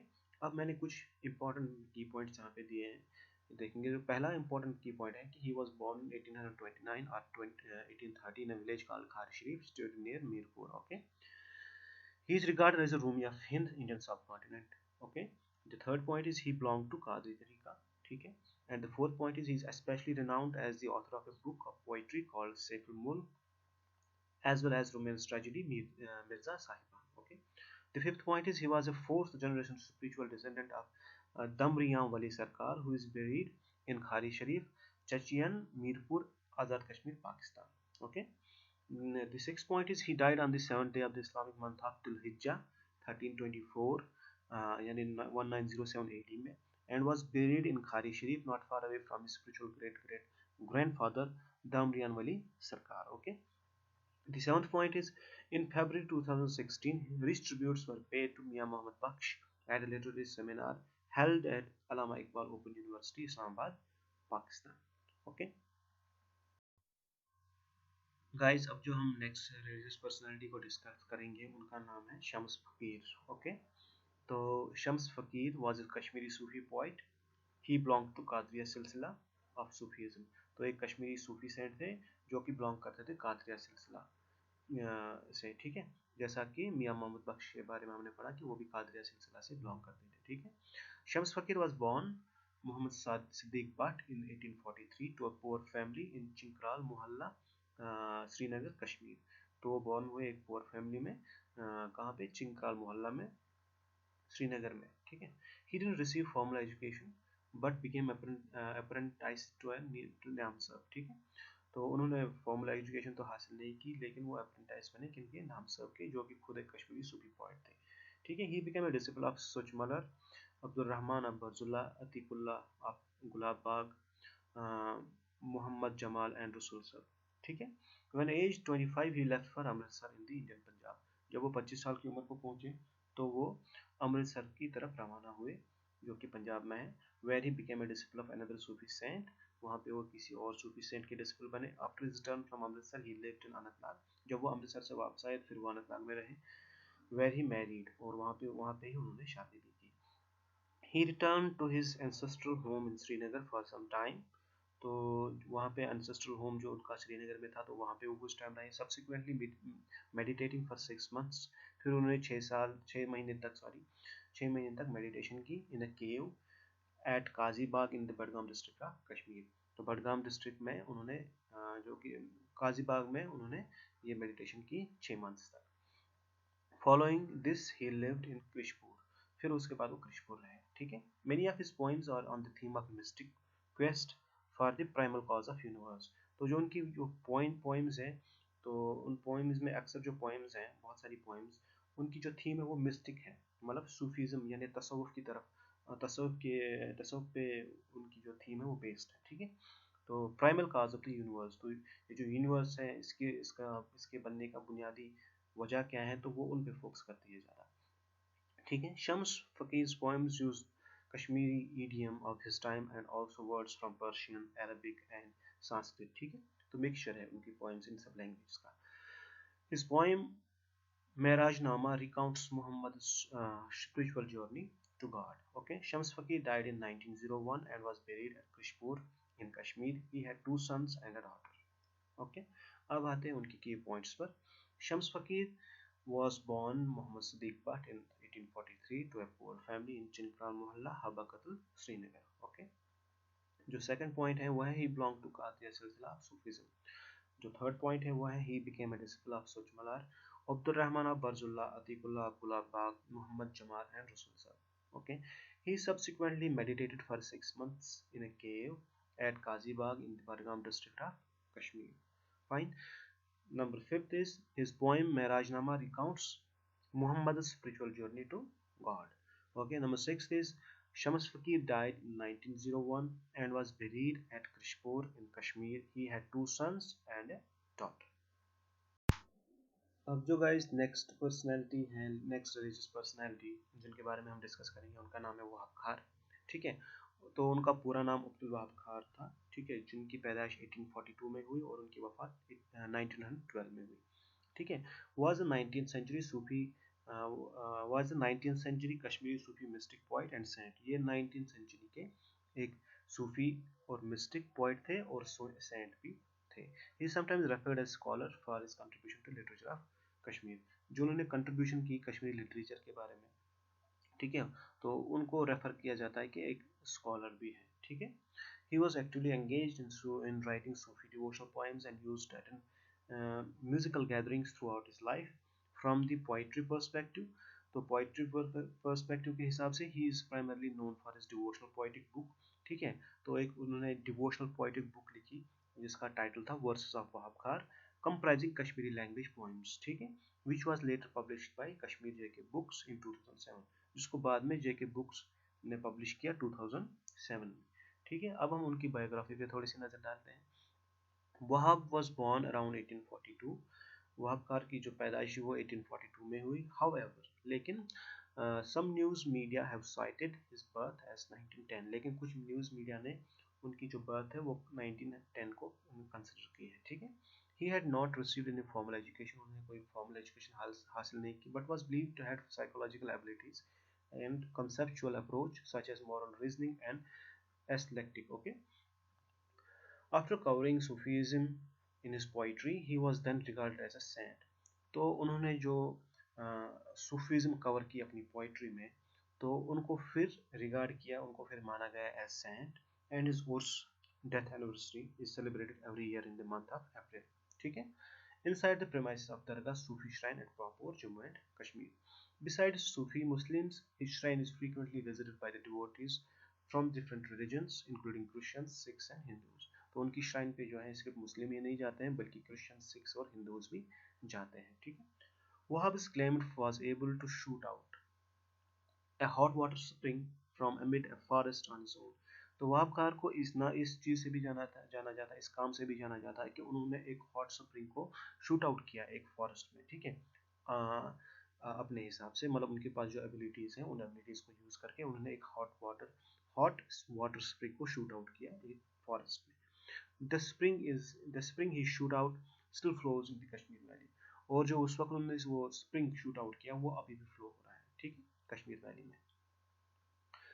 की points.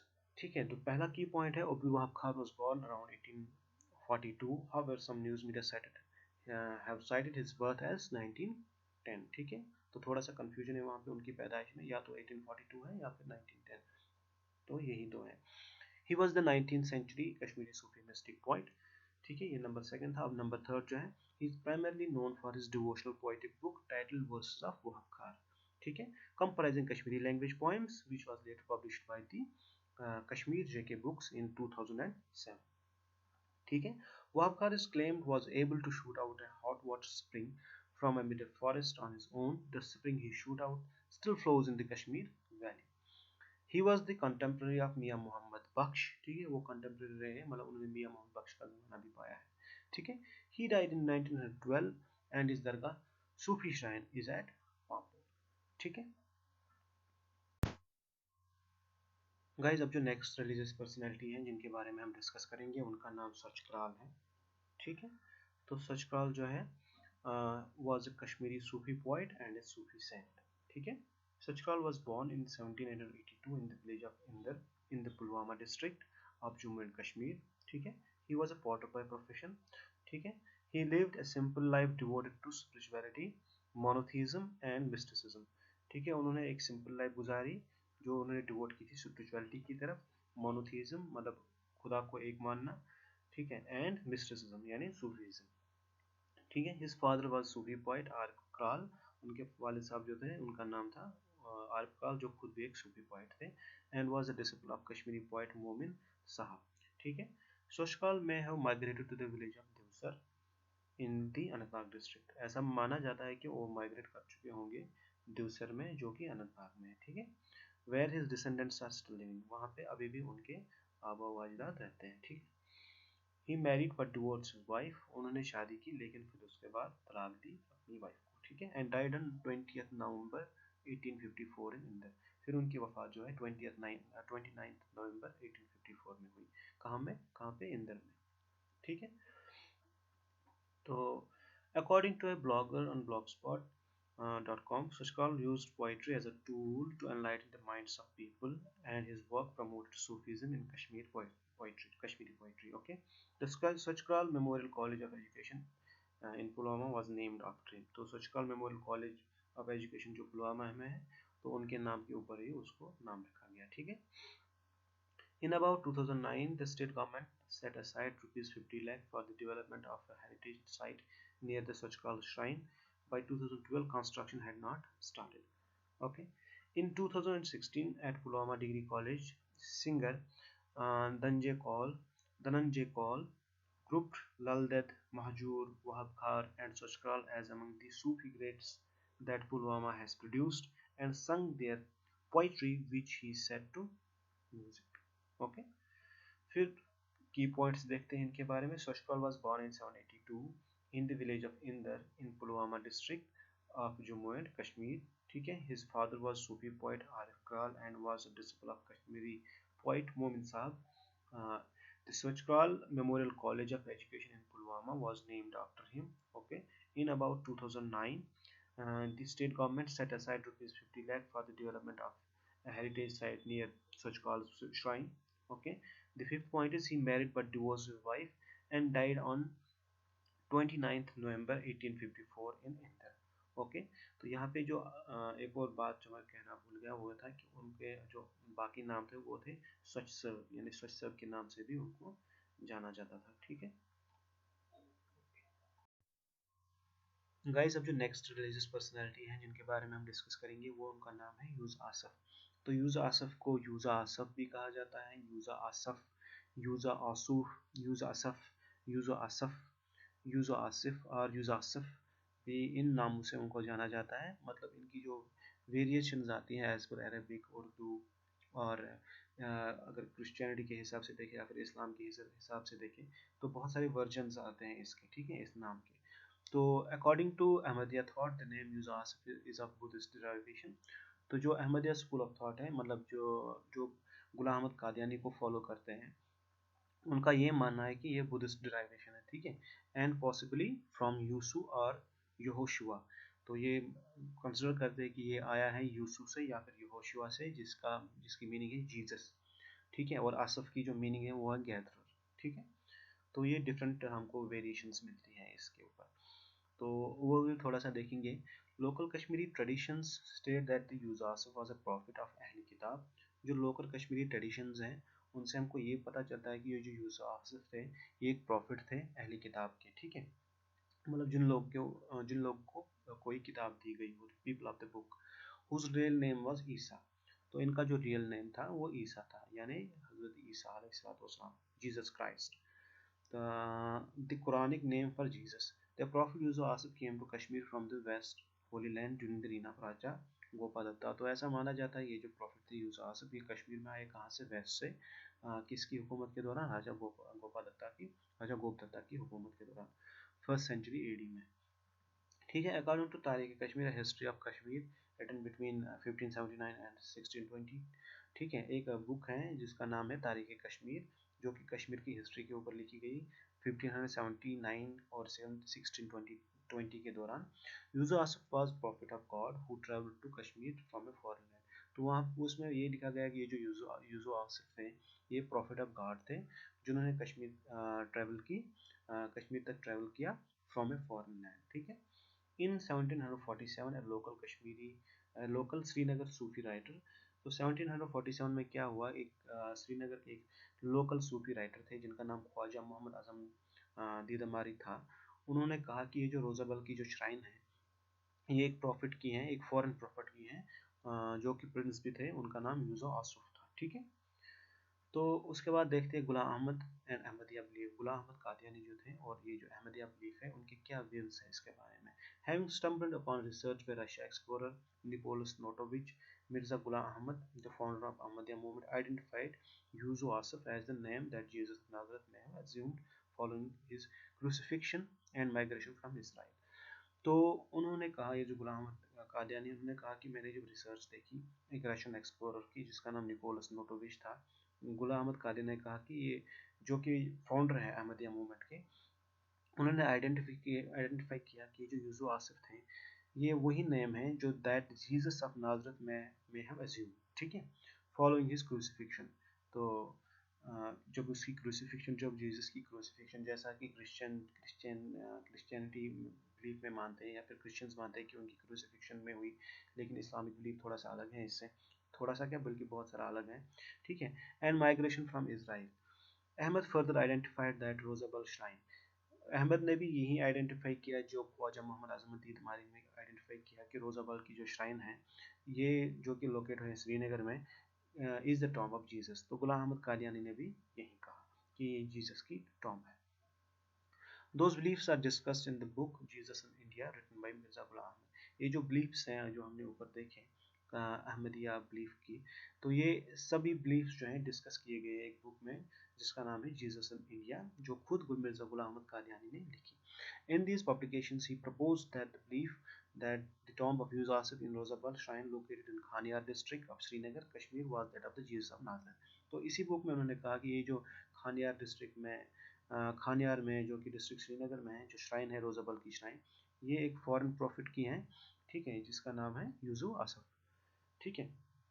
Drawing on some Kashmiri oral traditions as well as Quran, Hadith and accounts by explorers, Mirza Ghulam Ahmad claimed that Jesus traveled eastwards to Srinagar। तो कुछ oral tradition से उन्होंने देखा, मतलब लोगों के ज़ुबान से सुना, या फिर कुरान और हदीस में तो इसका जिक्र थोड़ा नहीं मिलता होगा, लेकिन ऐसा माना जाता है कि वो ये सब स्टडी करके उन्होंने ये इस नतीजे पहुँचे कि जीसस जो है उन्होंने ट्रैवल किया eastwards to Srinagar, where he settled, वहाँ पे वो सेटल हुए, फिर वो उन्होंने शादी की, called Mariam Mary and Mariam bore Yusuf Asaf children. फिर वहाँ पे उन्होंने एक लड़की से शादी की जिनका नाम मरियम था, फिर वहाँ उनसे फिर उनको बच्चे हुए। Before he died aged 120 years। Ahmadiyya writers claim that Jesus mother Mary is buried in the town Murree in Pakistan. ये जो अहमदिया राइटर्स हैं ये क्लेम करते हैं और ये बिलीव भी करते हैं कि ये जो Jesus that Jesus mother Mary is buried, ये बरी हुई है कहाँ पे, ये buried है कहाँ पे, टाउन मुरी इन पाकिस्तान में, ठीक है। Mirza Ghulam Ahmad Ahmad's use of various Hindu and Islamic sources have been found to be misunderstanding। लेकिन ये जो मिर्जा गुलाम अहमद जो उन्होंने वो स्टडी की थी, वो खोजबीन की थी, ऐसा फिर बाद में पता चला कि ये जो उनकी वेरियस सोर्सेज थे, चाहे वो हिंदू सोर्सेज थे या फिर इस्लामिक सोर्सेज थे, have to be found misunderstandings, ठीक है। वो मिसअंडरस्टैंडिंग पे बुनियाद उनकी थी, डिस्टॉर्शन, मतलब वो रियल नहीं थे, मतलब वो उनमें तब्दीली मतलब हो चुकी थी, वो जो सोर्सेज थे मतलब वो प्योर नहीं थे, ठीक है। by various independent scholars of Buddhism including the Swedish scholar। तो जो स्वीडिश एक स्कॉलर थे, ठीक है, उनका नाम पर बस्को था। तो इन Jesus in Kashmir historian ohm and legend 1981। तो इस बुक में उन्होंने उनकी ये जो बिलीफ्स थे, ये जो उनकी सोर्सेज थे, उनको कहा कि ये मिसअंडरस्टैंडिंग्स थी और डिस्टॉर्शंस थी, ठीक है। अब हम देखते हैं इस्लामिक व्यूज इसके बारे में। These views are considered to be blasphemous by majority of Sunni Islamic scholars। ये जो उन्होंने व्यूज दी गुलाम अहमद कादियानी ने, तो इसको इनको गुस्ताखाना व्यूज माना जाता है by majority Sunni Islamic scholars. जो सुन्नी इस्लामिक स्कॉलर्स हैं, इनकी जो मेजॉरिटी है, ये कहते हैं कि ये ब्लास्फेमस व्यूज है, मतलब गुस्ताखाना कुफरिया व्यूज है, ठीक है। And authorities who assert that Jesus is presently alive in heaven, ठीक है।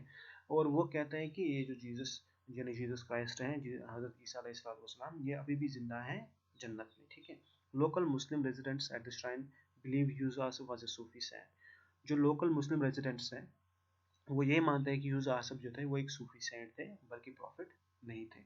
Indologist Gunter Gronbold in his Jesus an Indian asserted that the shrine was previously Hindu before the Islamization of Kashmir and is possibly the grave of a Buddhist or Hindu saint rather than a Sufi। ठीक है, जो Indologist Gunter ग्रॉनबोल्ड है, उन्होंने एक book लिखी Jesus an Indian. वो कहते हैं कि ये जो श्राइन थी ये पहले हिंदू श्राइन थी, ठीक है, before the Islamisation of Kashmir. तो वो कहते हैं कि ये हो सकता है कि ये पॉसिबली बुद्धिस्ट या फिर कोई हिंदू सेंट की श्राइन होगी, ठीक है, किसी सूफी की नहीं है। But either way he has no connection with Jesus और विद क्रिश्चियनिटी। वो कहते हैं कि इसका किसी भी तरह से जीसस या फिर क्रिश्चियनिटी के साथ कोई ताल्लुक नहीं है, ठीक है। गाइस, अब जो नेक्स्ट रिलीजियस पर्सनैलिटी हैं जिनके बारे में हम बात करेंगे वो है भगवान गोपीनाथ, ठीक है। तो भगवान गोपीनाथ जो है उनकी पैदाइश 3 जुलाई 1898 में हुई और उनकी वफात जो है 28 मई 1968 में हुई। तो born Gopinath Ban, also called Bhagwan Gopinath Ji, was a mystic saint of early 20th century of Kashmir in India, ठीक है। He has been called Jivan Mukti यानी liberated soul, and his spiritual state has been described as Shambhavi Avastha, state of Shiva, ठीक है। Contemporary saints of his times have also called him Aghorshwar, ठीक है। जो उनके contemporary saints थे वो उनको इस नाम से भी जाने जाते, वो इस नाम से भी पुकारते थे, ठीक है। It was sometime during 1946 to 1956 that he came to be called as Bhagwan by his devotees। तो 1946 से लेकर 1956 के दौरान तो उनको फिर भगवान के नाम से जाना गया, ठीक है। तो उनके जो डिवोटीज हैं वो उनको फिर भगवान के नाम से बुलाने लगे, ठीक। दो not much is known about his spiritual master was he is known to have remarked that one can consider Bhagavad Gita as one spiritual master. तो उनके जो स्पिरिचुअल मास्टर हैं उनके बारे में ज़्यादा हमको मिलता नहीं है कि वो कौन थे, लेकिन ऐसा माना जाता है कि वो कंसिडर करते थे भगवत गीता को to be his spiritual master. Okay, in his teachings he regarded the practice of self inquiry, atma vichar, as highly effective in helping a seeker attain self realization. ठीक है, उनकी जो टीचिंग्स हैं वो कहते थे कि सेल्फ इंक्वायरी यानी सेल्फ रियलाइजेशन जो है as highly effective in seeking as highly effective in helping a seeker attain self realisation. जो सेल्फ इंक्वायरी है तो इसी से एक इंसान को सेल्फ रियलाइजेशन मिलती है, ठीक है। मतलब अपने मन में झांकना, अपने आप को देखना, अपने आप को रियलाइज करना या अपना अपना आप को पढ़ना। So that's what helps us to seek and attain self realisation, ठीक है। He considered lust and ego as impediments in one's spiritual development and extolled the virtues of honesty and truthfulness. तो वो कंसिडर करते जो lust है, इंसान की जो हाउस है और ईगो है, वो इम्पेडिमेंट बन जाते हैं, मतलब रुकावट बन जाती है इन वन स्पिरिचुअल डेवलपमेंट। तो एक इंसान जो अपनी स्पिरिचुअल डेवलपमेंट चाहता है तो ये जो हवस और ईगो है तो ये इसमें रुकावट बन जाती है, तो स्पिरिचुअल डेवलपमेंट नहीं होती है। और extol the virtues of honesty and truthfulness, बल्कि वो दो जोर देते थे किन चीज़ों पे, ऑनेस्टी और ट्रूथफुलनेस पे। ही wouldn't differentiate between religions and regarded Hindus and Muslims to be one and the same. तो वो डिफरेंशिएट नहीं करते थे बिटवीन डिफरेंट रिलीजन्स, वो कंसिडर करते थे Hindu and Muslims to be one and the same. During various periods of his life he spent considerable time meditating at various shrines in Kashmir. तो उनकी लाइफ के दौरान उन्होंने बहुत जगहों पे मेडिटेशन की, ठीक है। As he consider it spiritually beneficial, वो इस मेडिटेशन को स्पिरिचुअली बेनिफिशियल मानते थे and would recommend the same to spiritual seekers, और वो यही रिकमेंड करते थे उनको भी जो स्पिरिचुअल सीकर भी थे, ठीक। अब हम टीचिंग्स पे नज़र डालते हैं। भगवान Gopinath never taught in a formal way, तो उन्होंने फॉर्मल वे में कभी पढ़ाया नहीं किसी को, ठीक है। However he would from time to time make a statement either in a response to questions or of devotees or on his own while being among them. तो वो क्या करते थे, कोई जब उनसे कोई सवाल करता था तो उस सवाल के रिस्पॉन्स में लोग वो उनका रिस्पॉन्स याद रखते थे, तो वो एक तरह से टीचिंग भी होती थी उनके लिए।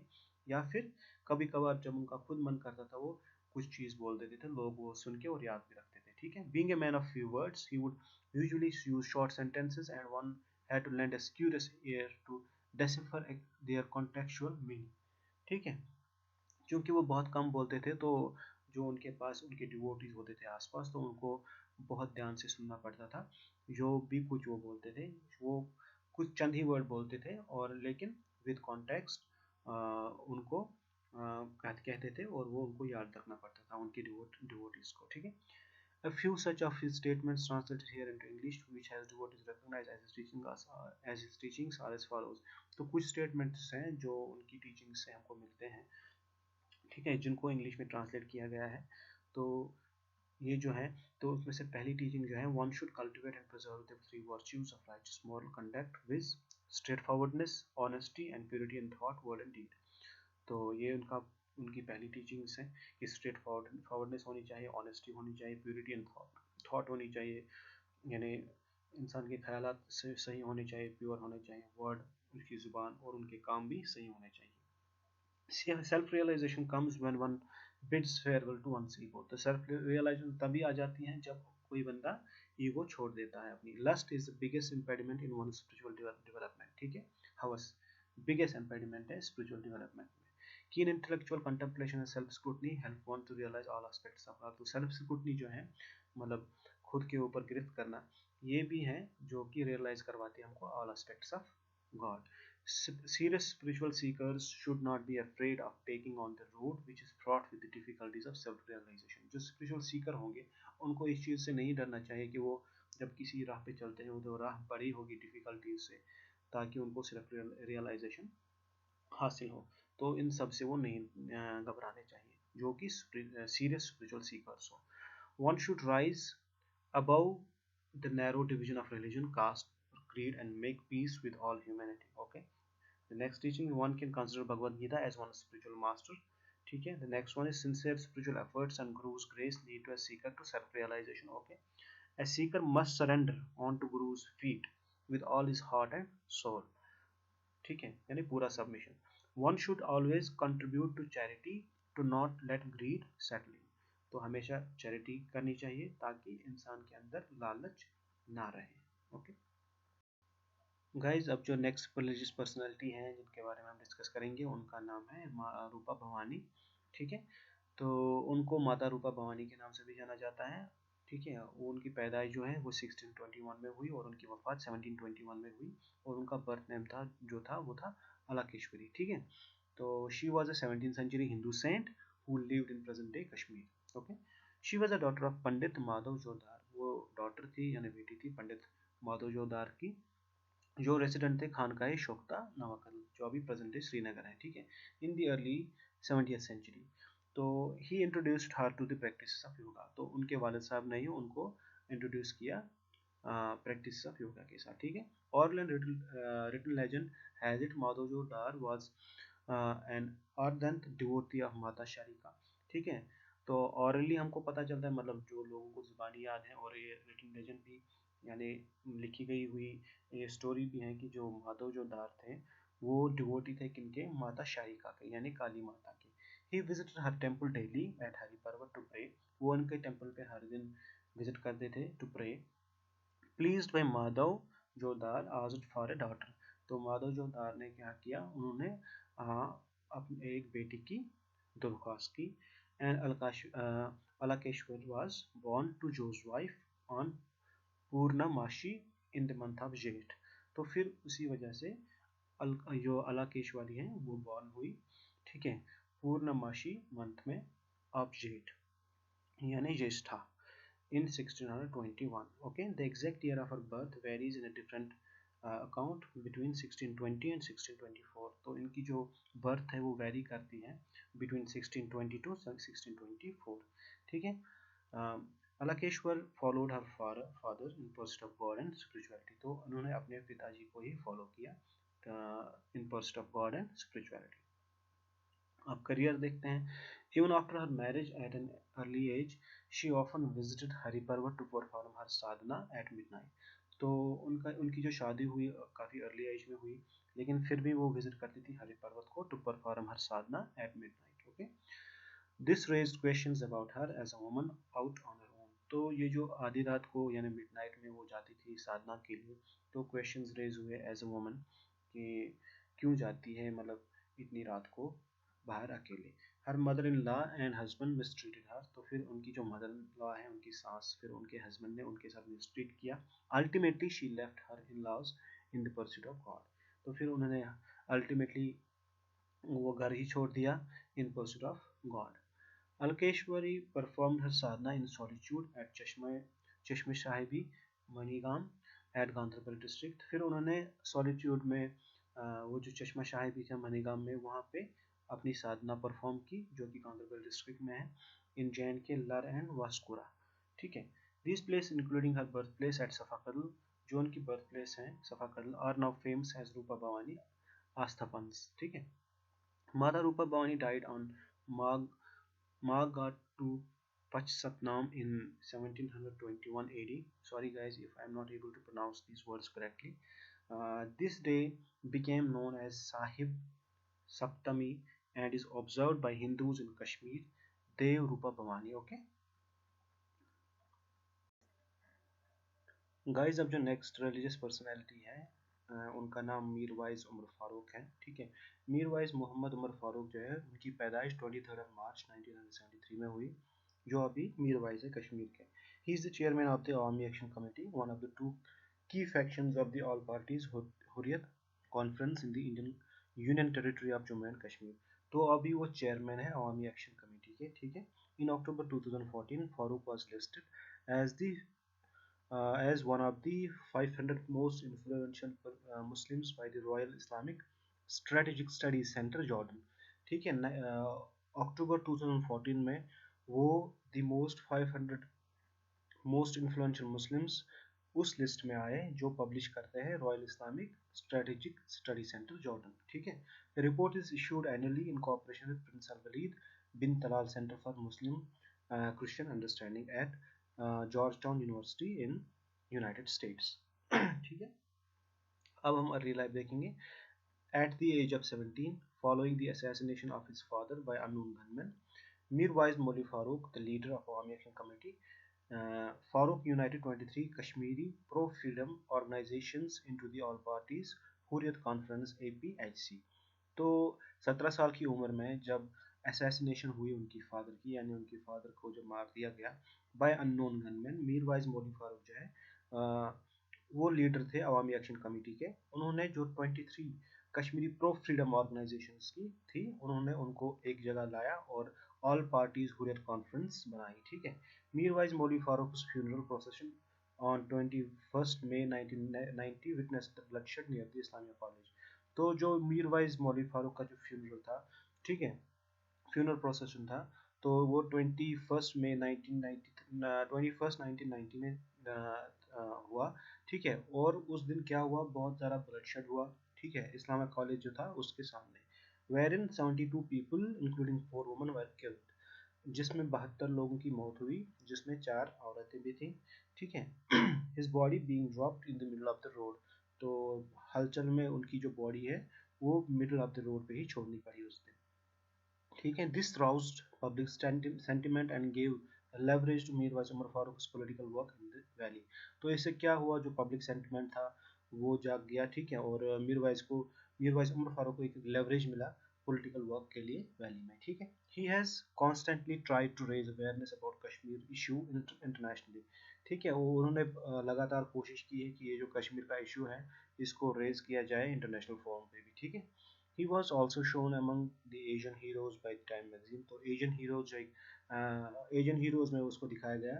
ठीक है, वो टाइम मैगजीन ने उनको Asian heroes में भी दिखाया है। He maintains that dialogue must take place with India and Pakistan so long as the Kashmiri aspirations are heard as well। ठीक है, अब उनका करियर थोड़ा सा देखेंगे। He became the 14th Mirwais, ठीक है, Kashmiri term for traditional preacher of Muslims in Kashmir on 30 मई 1990। तो वो 14th मीर वाइज बने। ठीक है, कश्मीर के कब, 30 मई 1990 में। ठीक है, Rediff on the net's Chandu Sridan interviewed him in 1997। ठीक है, एक इंटरव्यू हुआ उनको 1997 में, in which he describe the role of Mirwaiz in Kashmir politics. उन्होंने उस वक्त उस इंटरव्यू में एक डिस्क्राइब किया कि रोल क्या रहा मीरवाइज का कश्मीरी पॉलिटिक्स में। तो उन्होंने कहा, ये जो इन्वर्टेड कॉमास में आप देख रहे हो, तो ये उनकी स्पीच है। My family played a major role in evolving politics here. The first party, the Muslim Conference, was established in the valley in 1931। ठीक है, my great grandfather the then Mirwaiz headed it. In fact, it was he who introduced Sheikh Abdullah to the people.